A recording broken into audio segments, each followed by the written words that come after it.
Sherlock Holmes বিশ্ব গোয়েন্দা সাহিত্যের এমন একটি নাম যার গল্প তথা কেসের ভক্ত নয় এমন মানুষ খুব কমই আছে। স্যার আর্থার কনান ডয়েল রচিত শার্লক হোমস ও তার বন্ধু ডক্টর ওয়াটসনের এমন নানান রোমাঞ্চকর গল্প এবার আপনারা শুনতে পাবেন মৌলিকি মিডিয়াতে। আমাদের আজকের গল্প the adventure of Shoscombe Old place.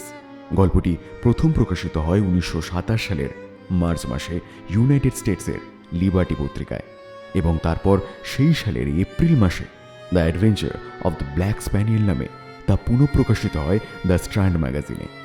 তবে চলুন শুরু করা যাক আজকের গল্প। শুরু হচ্ছে স্যার আর্থার কনান ডয়েল রচিত the case book of Sherlock Holmes থেকে, Sherlock Holmes in the adventure of Shoscombe Old place.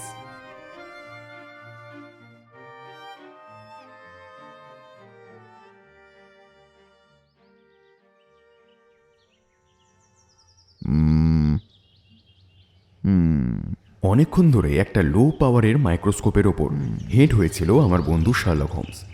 এবার সোজা হয়ে বিজয় গৌরবে তাকালো আমার দিকে, বলল, ওয়াটসন, জিনিসটা আঠা, কোনো সন্দেহই নেই। ফিল্ডে ছড়ানো বস্তুগুলো দেখলেই বুঝবে। মাইক্রোস্কোপের আইপিসে চোখ রেখে মাইক্রোস্কোপের ফোকাসটা ঠিক করলাম।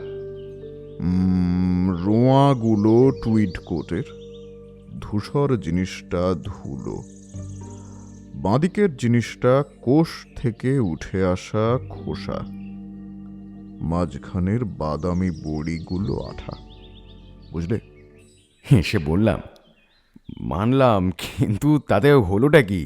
সেন্ট প্যাঙ্ক্রাস কেসে মৃত পুলিশের পাশে একটা টুপি পাওয়া গিয়েছিল, মনে আছে?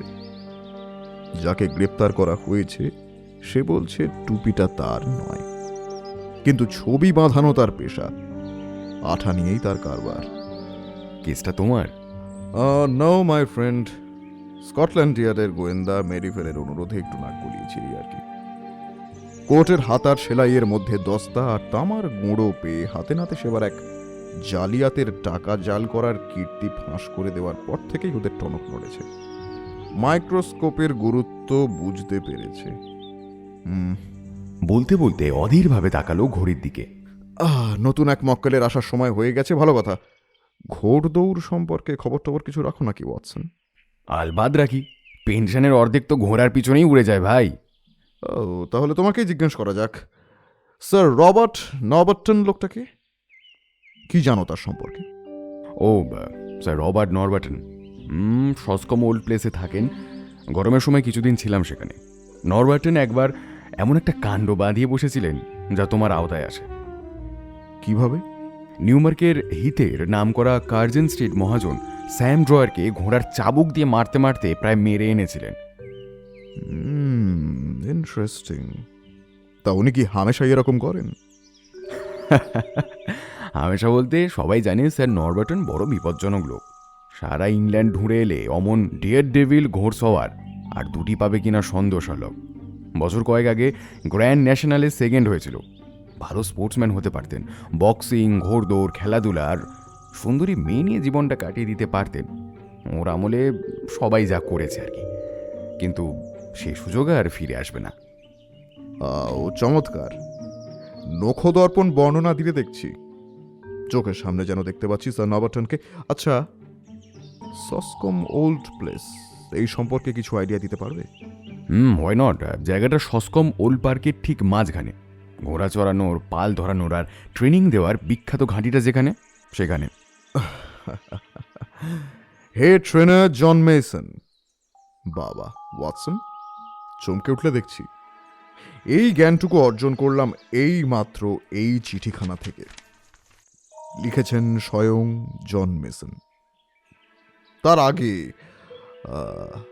শসকম সম্পর্কে আরো খবর শোনা যাক, মনে হচ্ছে ভালো খোরাক মিলবে। এই হোমস, তুমি শসকম স্প্যানিয়েলের নাম শুনেছ নিশ্চয়ই। সারা জাগানো কুকুর। ইংল্যান্ডে অমন স্প্যানিয়েল আর কোথাও হয় না ভাই। শসকম ওল্ড প্লেসের লেডির ভারী জাঁক তাই নিয়ে। স্যার রবার্ট নরবার্টনের স্ত্রী? হুস, স্যার রবার্ট বিয়েই করেননি। বউ পুষতে পারবেন না জেনেই বোধহয় করেননি। থাকেন বিধবা বোন লেডি বিয়েট্রিস ফাল্ডারের সঙ্গে। স্যার রবার্টের সঙ্গে থাকেন লেডি বিয়েট্রিস, এই বলতে চাও তো? আরে না না, জায়গাটা লেডি বিট্রিসের স্বর্গত স্বামী স্যার জেমসের। নরবাটনের কোনো দাবিই নেই। যতদিন বাঁচবেন ততদিন ভোগ করতে পারবেন লেডি, তারপর পাবে দেওর। বছর বছর ভাড়ার টাকাও ভোগ করেন লেডি। গুণধর ভ্রাতা রবার্ট নিশ্চয়ই সেই টাকা ওড়ান।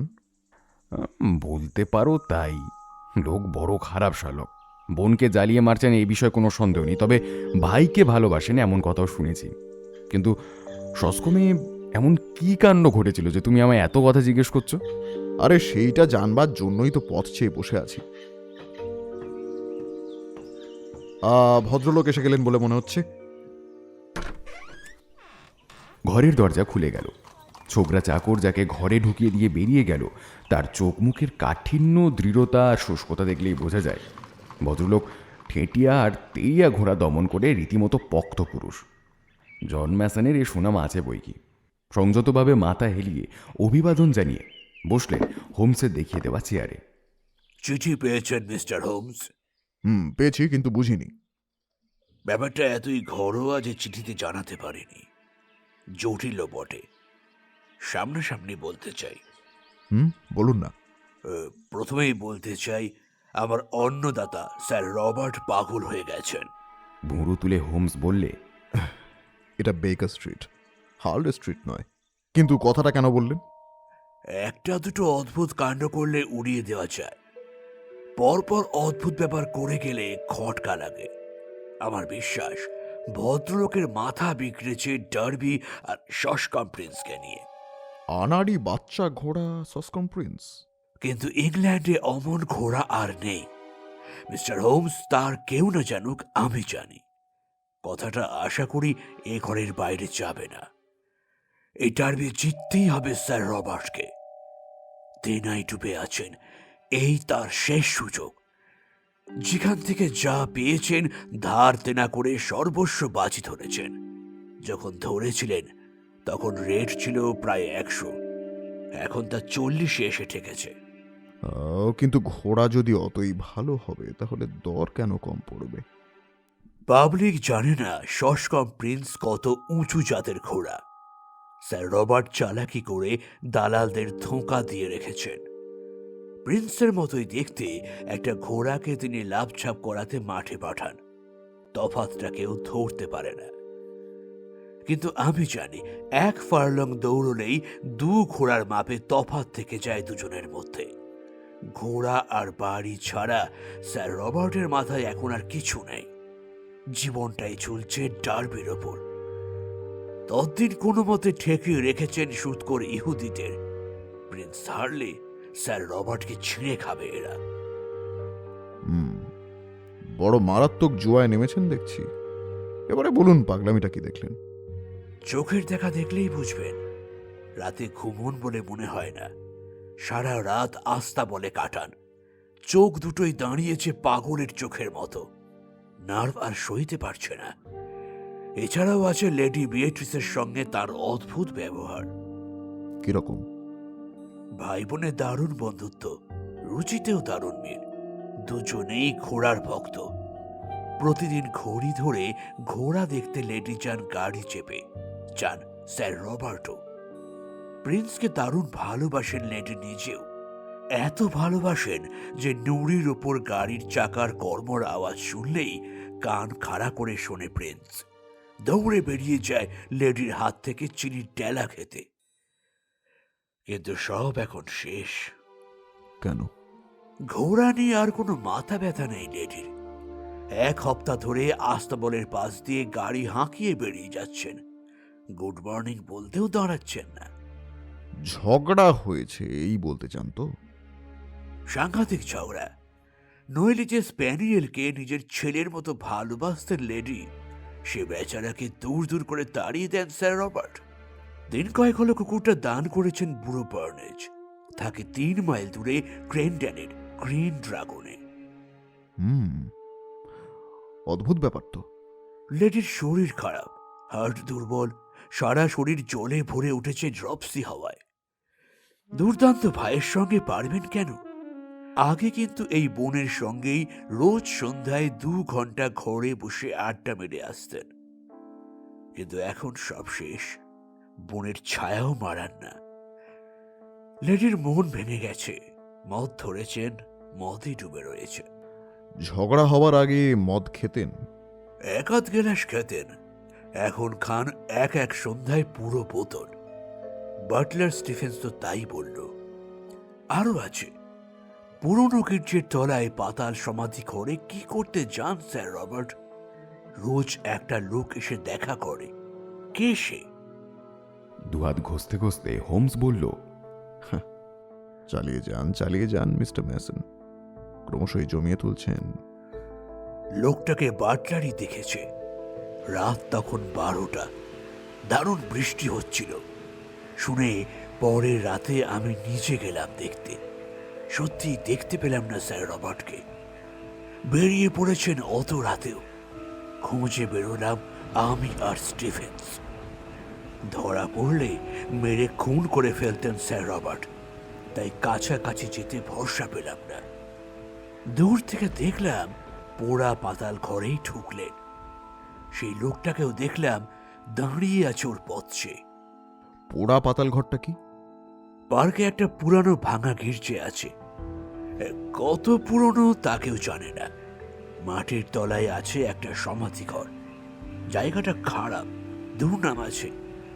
লাখ টাকা দিলেও রাত্রে সেখানে কেউ যেতে চায় না। ঠান্ডা, স্যাঁতসেঁতে অন্ধকার। কিন্তু স্যার রবার্টের ভয় ডর নেই। অত রাতে কি করতে যান পাতাল গোরস্থানে?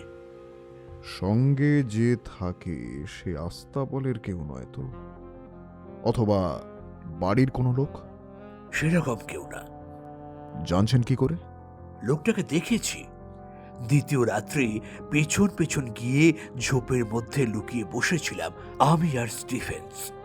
চাঁদের আলোয় পাশ দিয়ে চলে গেলেন স্যার রবার্ট। স্পষ্ট শুনলাম পেছন পেছন আরেকজন আসছে। তাকে অত ভয় কিসের?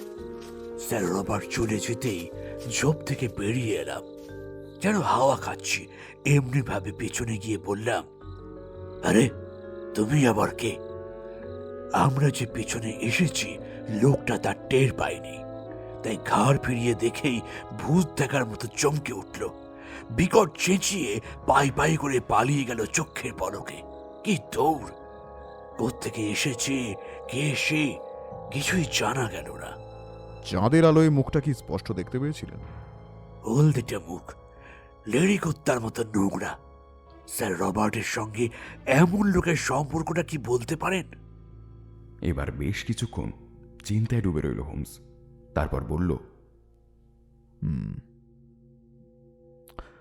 আচ্ছা, লেডি বিয়েট্রিসকে সঙ্গ দেন কে? Carry Evans. বছর 5 হলো এ কাজ করছেন মেয়েটা। লেডি বলতে নিশ্চয়ই অজ্ঞান। অজ্ঞান যে কার জন্যে সে বিষয়ে সন্দেহ আছে। বুঝেছি, পরিস্থিতি বিলক্ষণ ঘোরালো দেখছি। ডক্টর ওয়াটসন একটু আগে স্যার রবার্টের যে বর্ণনা শোনালেন তা থেকে এইটুকু বোঝা যাচ্ছে যে ভদ্রলোকের খপ্পর থেকে যে কোনো মেয়েই রেহাই পায় না। ভাই বোনে ঝগড়া সূত্রপাত এই নিয়ে নয় তো? কিন্তু সে কেলেঙ্কারি তো আজকের নয়। লেডি বিয়েট্রিস হয়তো সম্প্রতি জেনেছেন। আচ্ছা, ধরে নেওয়া যাক হঠাৎ ব্যাপারটা চোখে পড়েছে। মেয়েটিকে তাই ভাগাতে চান। ভাই রাজি নয়। দুর্বল হৃৎপিণ্ড আর অশক্ত শরীর নিয়ে জোর করতেও পারছেন না লেডি। মেয়েটা চোখের বালি হওয়া সত্ত্বেও কাজ ছাড়া হচ্ছে না। তাই হয়তো কথা বন্ধ করে লেডি চুপচাপ মদ ধরলেন। রাগের চোটে বনে স্প্যানিয়েলকে বাড়ি থেকে সরিয়ে দিলেন স্যার রবার্ট। কি সব মিলে যাচ্ছে না? যতক্ষণ মেলার ততক্ষণ মিলেছে। হ্যাঁ, তা যা বলেছেন। কিন্তু রাত দুপুরে পাতাল গোরস্থানে স্যার রবার্টের হানা দেওয়ার সঙ্গে এই ব্যাপারের কি সম্পর্ক? এটাকে তো খাপ খাওয়ানো যাচ্ছে না। আগে না, এমনি আরো অনেক অদ্ভুত ব্যাপার ঘটছে যা খাপ খাওয়ানো যাচ্ছে না। যেমন রাত দুপুরে মাটি খুঁড়ে মরা বার করেন কেন স্যার রবার্ট? আচমকা সিধে হয়ে বসল হোমস। আপনাকে চিঠি লেখবার পর ব্যাপারটা জানলাম গতকাল। লন্ডনে এসেছিলেন স্যার রবার্ট। সেই ফাঁকে পাতাল গোরস্থানে গেছিলাম আমি আর স্টিফেন্স। এক কোণে নরদেহের মতো একটা বস্তু দেখলাম। পুলিশকে খবর দিয়েছেন? আগে পুলিশের মাথা তাতে ঘামবে বলে মনে হয় না। নরদেহ বলতে একটা মমি দেহের শুধু একটা মাথা আর খান কয়েক হাড়, হয়তো 1000 বছর আগেকার। কিন্তু আগে এই জিনিস ওখানে ছিল না, স্টিফেন্সও বলল তাই। কোনটা ফাঁকা ছিল চিরকাল। এখন এই হাড়গোড় সেখানে জড়ো করে কাঠ চাপা দিয়ে রাখা হয়েছে। তা আপনি দেখে কি করলেন? যেখানকার জিনিস সেইখানেই রেখে দিলাম। তা একটা বুদ্ধিমানের কাজ করেছেন আপনি। স্যার রবার্ট গতকাল লন্ডনে এসেছিলেন বললেন, তা আজ কি ফিরেছেন? আশা করছি। বনের কুকুর দান করেছেন কবে? আজ থেকে ঠিক 7 দিন আগে। ভীষণ চেঁচাচ্ছিল বেচারা। সকাল থেকেই মেজাজ তিরিক্ষে হয়েছিল স্যার রবার্টের। এমনভাবে বেচারাকে টেনে আনলেন, ভাবলাম বুঝি এবার মেরেই ফেলবেন। জকি স্যান্ডিম্যানকে ডেকে বললেন গ্রিন ড্রাগনে বার্নেজের কাছে রেখে আসতে। অমন কুকুরের মুখ আর দেখতে চান না। এই কথা শুনে পাইপ ধরিয়ে ভাবতে বসল হোমস। তারপর বলল, আমাকে দিয়ে আপনি কি করাতে চান সেটা কিন্তু এখনো স্পষ্ট হয়নি মিস্টার মেসন। এই জিনিসটা দেখলেই সেটা স্পষ্ট হয়ে যাবে। বলে পকেট থেকে কাগজ মোড়া একটা পুরা হার বার করলেন মিস্টার ম্যাসন। হোমস সাগ্রহে দেখে বলল, কোথায় পেলেন? লেডি বিয়েট্রিসের ঘরের মাটির তলায় পাতাল ঘরে ঘর গরম করার ফার্নেস আছে। এতদিন পড়েই ছিল, জ্বালানো হয়নি। হঠাৎ স্যার রবার্ট বললেন শীতে হাত পা কালিয়ে যাচ্ছে, ফার্নেস জ্বালানো হোক। আজ সকালে ছাই ঘাঁটতে গিয়ে এই হাড়টা ওর চোখে পড়ে। খটকা লাগায় নিয়ে আসে আমার কাছে। খটকাটা আমারও লাগছে। ওয়াটসন, তোমার কি মনে হয়? পুড়ে প্রায় কাঠকয়লার মতন হয়ে গেলেও হাড়ের গরম দেখে ভুল হওয়ার কথা নয়। আমি বললাম, এ তো মানুষের উরুর হাড়। এটা তুমি ঠিকই বলেছ। অত্যন্ত সিরিয়াস হয়ে গেল হোমস। আচ্ছা, ছোঁড়াটা ফার্নেসে আগুন দেয় কখন? সকালে। রাত্রে যে কেউ সেখানে যেতে পারে? পারে। বাইরে থেকে এসে? একটাই দরজা আছে বাইরের দিকে, আরেকটা দরজা দিয়ে সিঁড়ি বেয়ে লেডি বিয়েট্রিসের ঘর যেখানে, সেই প্যাসেজে যাওয়া যায়। ব্যাপারটা গভীর জলের মিস্টার মেসন। খুবই নোংরা। স্যার রবার্ট কাল রাতে বাড়ি ছিলেন না? না। তাহলে হাড় তিনি পোড়াননি। খাঁটি কথা। সরাইখানার নামটা কি বললেন? Green dragon. ওই অঞ্চলে মাছ ধরা যায়? মিস্টার ম্যাসন যে আর এক পাগলের পাল্লায় পড়েছেন তা স্পষ্ট হয়ে উঠল তার মুখচ্ছবিতে। যায়। ট্রাউট আর পাইক। নদীতে ট্রাউট, হল লেকে পাইক। চমৎকার। ওয়াটসন আর আমি দুজনেই নাম করা জেলে, তাই না ওয়াটসন? গ্রিন ড্রাগনে এরপর আমাদের দেখতে পাবেন। আজ রাতেই আমরা পৌঁছচ্ছি। নিজে আসবেন না, চিঠি লিখবেন। দরকার পড়লে গিয়ে দেখা করব। কেসটা আগে একটু নাড়াচাড়া করি, তারপর জানাবো আমার মতামত।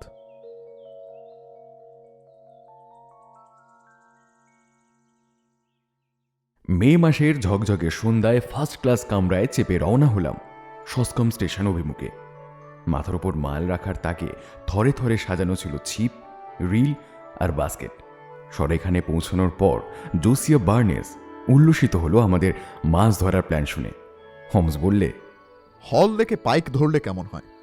হোমসের এই কথা শুনে বার্নেজের মুখ যেন অন্ধকারে ছেয়ে গেল। সুবিধে হবে না, ধরা পড়ে যাবেন মাছ ধরার আগেই। তার মানে? স্যার রবার্ট দালালের একদম বরদাস্ত করেন না। ও ট্রেনিং কোয়ার্টারের ধারে কাছে আপনাদের ঘুর ঘুর করতে দেখলে খেয়ে পেয়ে যাবেন। ডাবি রেসে ঘোড়া নামিয়েছেন, তাই না? আগে ঘোড়াটা আনারি বাচ্চা, কিন্তু বাজি ধরেছেন সর্বস্ব। বলতে বলতে চিন্তা ঘনিয়ে এলো বুড়োর চোখে। আপনারাও রেসের মাঠে যাতায়াত করেন নাকি? একেবারেই না। এসেছি বাকশায়ারের হাওয়া খেতে। সেদিক দিয়ে ঠিক জায়গাতে এসেছে। তবে স্যার রবার্ট সম্বন্ধে যা বললাম খেয়াল রাখবেন। ভদ্রলোক আগে হাত চালান পরে কথা বলেন। পার্কের ধারে কাছেও যাবেন না কিন্তু। হ্যাঁ, তা আর বলতে। হলে একটা স্প্যানিয়েলকে ডাকতে দেখে এলাম। চমৎকার কুকুর কিন্তু। হ্যাঁ, তা তো হবেই, তা তো হবেই। খাঁটি সস্কম জাতের যে, ইংল্যান্ডে আর কোথাও এমন স্প্যানিয়েল পাবেন না আপনি। কুকুর পুষতে আমি খুব ভালোবাসি। তা কিরকম দাম পড়বে এই কুকুরের? দাম? বাবা, এ কুকুর কেনার টাকা আমার নেই। স্যার রবার্ট দিয়েছেন বলেই রেখেছি। চেন খুলে দিলেই দেখবেন এক্ষুনি দৌড় দিয়েছে। বার্নেস চোখের আড়াল হতেই হোমস বললে, ওয়াটসন, অনেক খবর পাওয়া গেল। আরও খবর আসবে 2-1 দিনের মধ্যে। স্যার রবার্ট শুনলাম এখনো লন্ডনেই। আজ রাতেই পাতাল গোরস্থানে হানা দেব ভাবছি। কিছুই নয়, কয়েকটা ব্যাপার একটু খতিয়ে দেখতে চাই। কিছু আজ করেছো কি? শুধু একটা ব্যাপার, মাই ডিয়ার ফ্রেন্ড। দিন 7 আগে এমন কিছু ঘটেছে যা বেশ নাড়া দিয়ে গেছে সসকম ফ্যামিলিকে। পরিণামে অনেকগুলো অদ্ভুত ব্যাপারও ঘটেছে। এই যেমন ধরো, রুগ্ন বোনের সঙ্গে ভাই আর দেখা করছেন না। বোনের প্রাণ প্রিয় কুকুরকে বিদায় করেছেন বাড়ি থেকে। ওয়াটসন, ওয়াটসন, খটকা লাগছে না তোমার? কিছু বুঝতে পারছো না এর থেকে? কিচ্ছু না, শুধু এইটুকু বুঝতে পারছি যে ভাই বিরাট চটে গেছে। কেবল এটুকানি বোঝা যাচ্ছে। রেগে কাঁই হতে পারে, কিন্তু অন্য কিছুও হতে পারে। ঝগড়া আদৌ হয়েছে কিনা জানা নেই। যদিও বা হয়েও থাকে, তারপর থেকে কি ঘটেছে এবার তা পর্যালোচনা করা যাক। রোজকার অভ্যাস পাল্টেছেন লেডি। ঘর থেকে বেরোন না। ঝিকে নিয়ে গাড়ি করে বেরোনোর সময় ছাড়া তাকে দেখা যায় না। আস্তা বলে গিয়ে প্রাণাধিক ঘোড়াকেও আর গুড মর্নিং বলেন না, এবং শোনা যাচ্ছে রিসেন্টলি উনি মদও ধরেছেন। এই হলো পুরো কেস, ঠিক কিনা? হোমস, ওই পাতাল গোরস্থানের ব্যাপারটা বাদ গেল। সেটা তো আর এক ব্যাপার। 2 লাইনের চিন্তাধারাকে 1 লাইনে মিশোতে যেও না মাই ডিয়ার ফ্রেন্ড, জট পাকিয়ে যাবে। 1 নম্বর লাইনে রয়েছে লেডি বিয়েট্রিসের পেঁচালো কাণ্ড কারখানা। হোমস, তুমি কি বলছো কিচ্ছু বুঝছি না ভাই। 2 নম্বর লাইন হলো স্যার রবার্টকে নিয়ে। ডার্বি রেস জেতবার জন্য উনি পাগল হয়ে গিয়েছেন। ইহুদি সুদখোরদের খপ্পরে পড়েছেন। যে কোনো মুহূর্তে আস্তাবল দখল করতে পারে তারা। ভদ্রলোক বেপরোয়া, দুঃসাহসী। যা কিছু আয় বোনের কাছ থেকে। বোনের ঝিকে দিয়ে নিজের কাজ হাসিল করান তিনি। কিন্তু পাতাল গোরস্থান? ওয়াটসন, ধরা যাক স্যার রবার্ট বোনকে খুন করে পুড়িয়ে ফেলেছেন। মাই ডিয়ার হোমস, এ প্রশ্নই ওঠে না। তুমি কি বলছো তুমি জানো? My dear Watson, sir Robert খানদানি মানুষ। কিন্তু জানো তো, ঈগলদের মাঝেই কখনো সখনো পচা মাংস খেকো কাক দেখা যায়। কাজেই আপাতত 1 লাইনেই ভাবা যাক। সসকম প্রিন্স রেসে না জিতলে উনি বড়লোক হতে পারছেন না, এবং বড়লোক হতে না পারলে দেশ ছেড়ে চম্পট দিতে পারছেন না স্যার রবার্ট। ততদিন ঘাঁটি আগলে বসে থাকতে হবে তাঁকে। থাকতে গেলে বোনের লাশ পাচার করতে হবে, এবং বোনের জায়গায় নকল কাউকে দিয়ে সবাইকে ধোঁকা দিয়ে যেতে হবে। ঝিকে কবজায় রেখেছেন, কাজেই তা অসম্ভব কিছুই নয়। পাতাল গোরস্থানে কেউ যায় না, কাজেই বোনের লাশ পাচার করা হলো সেইখানেই। ওয়াটসন, পরে পাতাল ফার্নেসে তা পুড়িয়ে ফেলা হলো, এবং পড়ে রইল একটাই প্রমাণ, যা আমরা দুজনেই দেখেছি। এবারে বলো, কি বুঝলে? প্রথমেই যে অসম্ভব ভয়ঙ্কর সম্ভাবনাটা তুমি ধরে নিয়েছ হোমস, সেটা যদি সম্ভব হয় তবে অবশ্যই বাকি সবকিছুই সম্ভব। ওয়েল, কাল একটা ছোট্ট এক্সপেরিমেন্ট করলেই এই বিষয়ে কিঞ্চিত আলোকপাত ঘটবে। ইতিমধ্যে চলো এই বুড়ো বার্নেজের সঙ্গে অন্তরঙ্গ হওয়া যাক, আর তারই 1 গ্লাস মদ খেয়ে আর মাছ নিয়ে গল্প করে। চলো।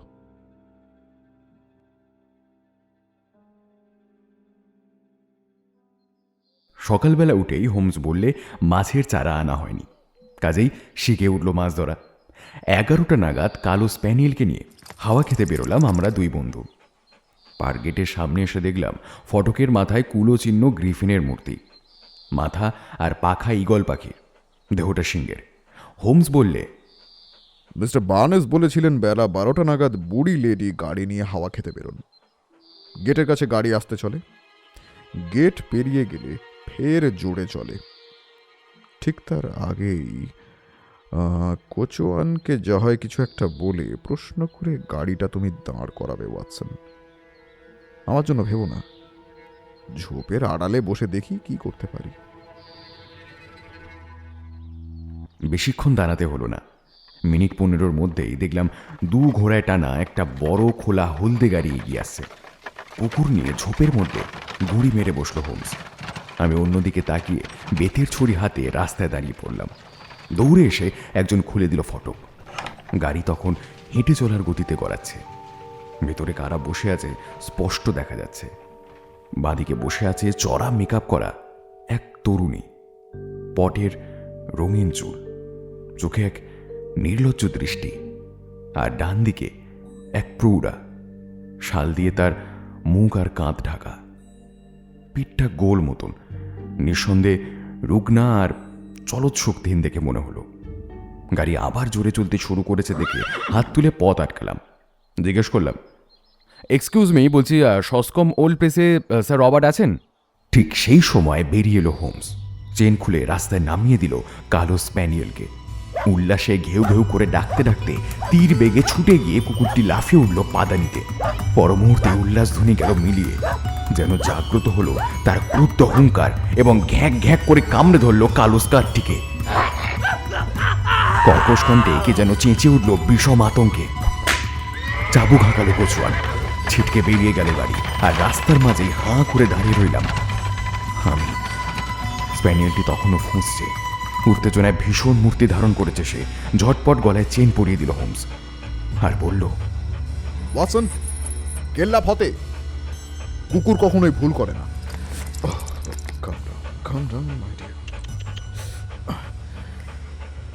কুকুরটা ভেবেছিল লেডি বিট্রেস, তাই দৌড়ে গিয়েছিল। গিয়ে দেখলো ভুল হয়েছে, অন্য কেউ যাকে ও চেনে না। Calm down, my dog. You're a good boy.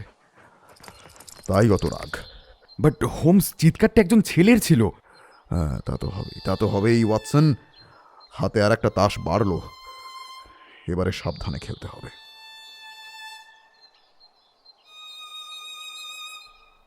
সারাদিনে বন্ধুবরের কোনো নতুন প্ল্যান না থাকায় নদীতে গিয়ে মাছ ধরলাম।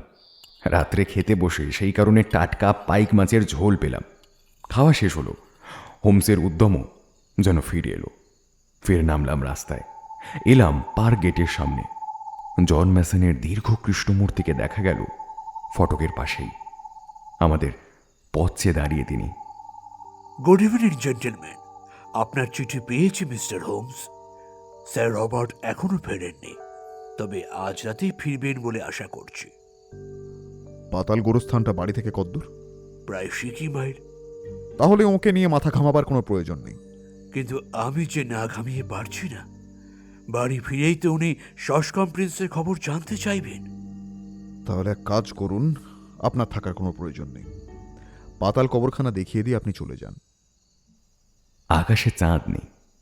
নিরন্ধ্র অন্ধকারেও ঘেঁষো জমির ওপর দিয়ে জন ম্যাসন আমাদের নিয়ে গেলেন একটা জমাট অন্ধকারের সামনে। প্রাচীন গির্জার ভগ্নস্তূপ। এককালে যেখানে গাড়ি বারান্দা ছিল সেইখান দিয়ে ভাঙা ইট কাঠ পাথরের ওপর হোঁচট খেতে খেতে পৌঁছালাম সেখানে। এক কোণে একটা খাঁড়াই সিঁড়ি নেমে গেছে পাতাল গোরস্থানের দিকে। দেশটাই চালালেন মিস্টার ম্যাসন।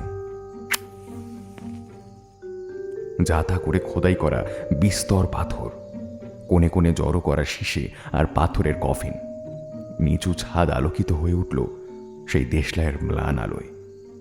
পাতালের অন্ধকারে ক্রমশ হারিয়ে গিয়েছে বিষাদ ঘেরা এক সুদীর্ঘ সুড়ঙ্গ। লণ্ঠন জ্বালিয়ে নিল হোমস। হলদে আলোয় উদ্ভাসিত হল কফিনের ডালায় গ্রিফিন মূর্তি এ বংশের কুলচিহ্ন। মৃত্যুপুরীতে রওনা হওয়ার সময় যে সম্মান নিয়ে যেতে হবে জমদুয়ার পর্যন্ত। মিস্টার ম্যাসন, হাড়গুলো কোথায়? এই তো এই কোণে। কিন্তু পরক্ষণেই চেঁচে উঠলেন পরম বিস্ময়। আরে, গেল কোথায় হাড়গুলো? হোমস কাষ্ঠ হেসে বলল, আমি জানতাম আপনি পাবেন না। ছাইটা পেতে পারেন ফার্নেসে। দেখুন তো, কিন্তু 1000 বছর আগেকার কঙ্কাল পুড়িয়ে লাভটা কি বলতে পারেন? সেইটা জানবার জন্যই তো এসেছি। সকাল হয়ে যাবে জানতে জানতে। আপনি যান, আর আটকাবো না। জন মেসন যেতে না যেতেই পুঙ্খানুপুঙ্খভাবে কবরটি পর্যবেক্ষণে মেতে উঠল শার্লক হোমস। হ্যাকসেন আমলের অতি পুরাতন কবর থেকে দেখতে দেখতে নরম্যান হিলগো আর ওডোসদের সুদীর্ঘ কবর দেখে এসে পৌঁছালো অষ্টাদশ শতাব্দীতে সমাহিত স্যার উইলিয়াম আর স্যার ডেনিস ফাল্ডারের কবরের সামনে। ঘণ্টাখানি কি তারও বেশি সময় লাগলো সব দেখতে। তারপর এসে দাঁড়ালাম ভল্টে প্রবেশপথের মুখে একটা সিসের কফিনের সামনে। দেখেই হর্ষধ্বনি করে দৌড়ে গেল হোমস। বুঝলাম যা খুঁজছিল এতক্ষণ এবার সে তা পেয়েছে। ভারী ডালাটার প্রতি ইঞ্চি ইঞ্চি খুঁটিয়ে দেখল সে আতস কাঁচ দিয়ে। তারপর পকেট থেকে একটা ছিনি বার করে ডালার ফাঁকে ঢুকিয়ে চার মারতেই ক্যাম্প খসে খুলে গেল ঢাকনাটা। মরমর আওয়াজ করে ডালাটা সবে খানিকটা হেলেছে। ভেতরের বস্তুটা কিছুটা দেখাও যাচ্ছে। এমন সময় বাধা এলো অপ্রত্যাশিতভাবে। মাথার উপরে থাকা গির্জাতে কে যেন হাঁটছে। একবার হোঁচট খাচ্ছে না, থামছে না, চেনা জানা পথেই কে যেন দৃঢ় চরণে দ্রুত এগিয়ে চলেছে। সিঁড়িতে আলোর আভাস দেখা গেল। পর মুহূর্তেই পথিক খিলানের ফাঁকে আবির্ভূত হলো এক আলোকধারী ব্যক্তির কৃষ্ণমূর্তি। ভয়ঙ্কর আকৃতি, যেমন লম্বা চওড়া তেমনি বিকট তার চালচলন। হাতে বিরাট আস্তাবল লণ্ঠন। সেই আলোয় দেখা যাচ্ছে ইয়া মোটা গোঁফ আর জনমনে ক্রুদ্ধ দুই চোখ। কটমট করে ভল্টের আনাচে কানাচে দেখতে দেখতে তার দৃষ্টি স্থির হলো আমার আর হোমসের ওপর। আপনারা আমার জায়গায় কি করতে ঢুকেছেন? হোমস নিরুত্তর দেখে দু পা এগিয়ে এসে হাতের লাঠি মাথার উপর তুলল সেই অসুর মূর্তি। কথাটা কানে ঢুকেছে? কে আপনারা? এখানে কি করছেন? হ্যাঁ, লাঠি কাঁপতে লাগলো শুনে। হোমস কোথায় পিছিয়ে আসবে তা না, একেবারে সামনে গিয়ে দাঁড়ালো। সেও বজ্রকঠিন স্বরে বলে উঠল, স্যার রবার্ট, আমি একটা কথা জানতে চাই, এটা কি আর এখানে কেন? বলেই পেছন ফিরে এক ঝটকায় খুলে ফেলল কফিনের ডালা। লন্ডনের জোরালো আলোয় দেখলাম পা থেকে মাথা পর্যন্ত চাদর ঢাকা একটা লম্বা দেহ। এক প্রান্তে কেবল বেরিয়ে আছে একটা ভয়াবহ ডাইনি সদৃশ মুখ। রঙহীন সিটিয়ে থাকা মুখ, নাক, থুতনি, ঘোলাটে চোখ। চিৎকার করে উঠলেন ব্যারোনেট। টলতে টলতে পিছিয়ে কোনো মতে একটা পাথরের সবাধার ধরে সামনে নিলেন নিজেকে। আপনি আপনি জানলেন কি করে? তারপরেই আবার ফিরে এলো সেই হিংস্র বর্বর উদ্ধত কণ্ঠস্বর। তা নিয়ে আপনার কি? জ্বলন্ত চোখে তাকালেন স্যার রবার্ট, কিন্তু ওষুধ ধরল হোমসের নিষ্কম্প কণ্ঠস্বর আর অচঞ্চল আচরণে। ওয়েল, আমার নাম শার্লক হোমস। নাম হয়তো শুনে থাকতে পারেন। আমার কাজ আইন রক্ষা হচ্ছে কিনা সেইটা দেখা। জবাবদিহির জন্য প্রস্তুত থাকুন। জ্বলন্ত চোখে তাকালেন স্যার রবার্ট, কিন্তু হোমসের নিষ্কম্প কণ্ঠস্বর আর অচঞ্চল আচরণ তা বেশক্ষণ স্থায়ী হতে দিল না।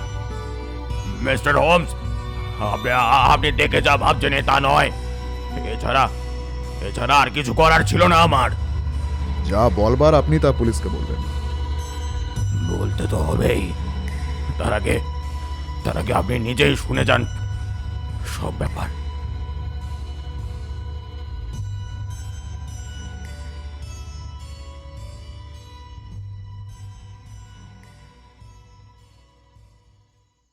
প্রায় 15 মিনিট পর প্রাচীন প্রাসাদের গান রুমে এসে সবাই পৌঁছালাম আমরা।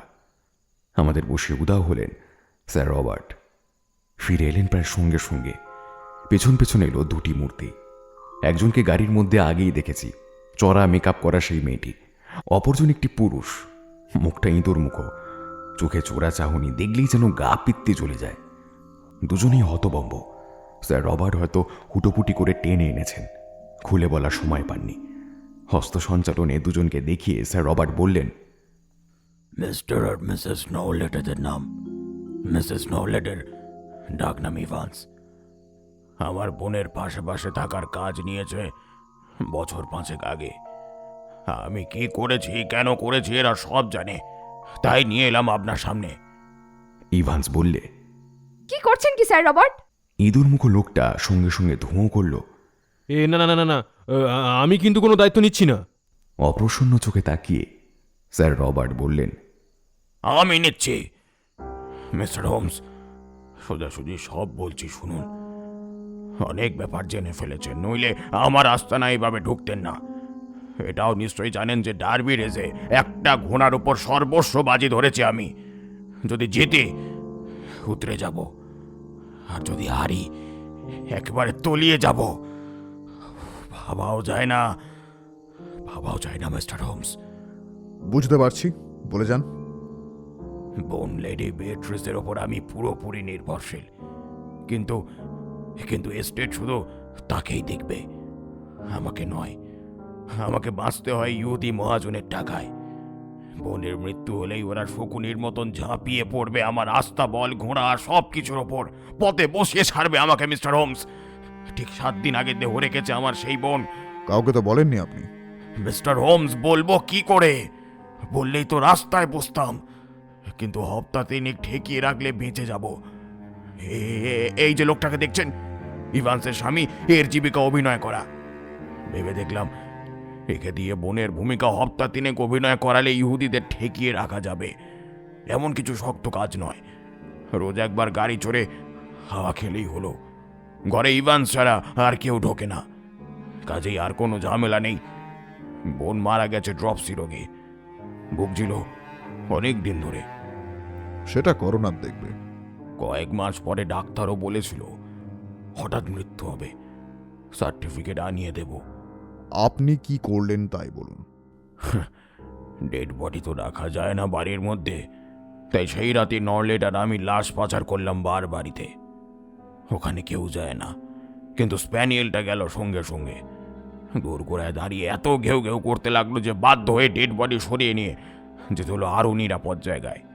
স্প্যানিয়েলকে আগে সরিয়ে দিলাম বাড়ি থেকে, তারপর ডেড বডি নিয়ে গেলাম গির্জার তলায়, কবরখানায়। এর মধ্যে কোনো অসম্মান বা অশ্রদ্ধা নেই। লোকান্তরিত আত্মার প্রতি কোনো অন্যায় করেছি বলে আমি মনে করি না মিস্টার হোমস। কিন্তু আমার কাছে তা ক্ষমার অযোগ্য মিস্টার রবার্ট। হোমসের এই কথা শুনে অধীরভাবে মাথা নাড়লেন ব্যারোনেট। মিস্টার হোমস, জ্ঞান দেওয়া খুব সোজা। আমার অবস্থায় থাকলে হয়তো অন্য বুদ্ধি আপনার মাথায় আসতো না। শেষ পর্যন্ত বাড়া ভাতে ছাই পড়ে যাচ্ছে দেখলে মাথা ঠিক রাখা যায় না মিস্টার হোমস। ঠিক করলাম সাময়িকভাবে ভগ্নিপতির পূর্বপুরুষদের কোনো সমাধার খালি করে তার মধ্যে বোনকে রাখবো। কফিনের কঙ্কাল ফার্নেসে পুড়িয়ে ছাই করে ফেলবো। তাই করেছি আমি, দেখতেই পাচ্ছেন। কিছুক্ষণ মাথা নিচু করে চিন্তামগ্নভাবে বসে রইল হোমস। তারপর বলল, মিস্টার রবার্ট, আপনি যা বললেন তার মধ্যে কিন্তু একটা ফাঁক থেকে গেল। রেসে জিতুন আর না জিতুন, পাওনাদারেরা তো আপনাকে ছেড়ে কথা বলবে না। এই স্টেট লুট করে নিয়ে যাবে। মিস্টার হোমস, ঘোড়াটা এস্টেটের সম্পত্তি, কিন্তু বাজির টাকার ধার ধারবে না। আমার সবচেয়ে বড় পাওনাদার হলো স্যাম ব্রুয়ার।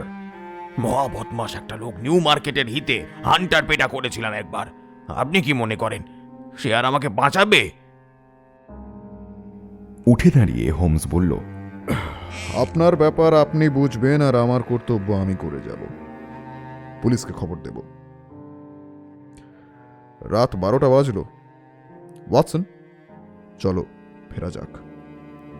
বেকার Street is calling me. Yup, let's go.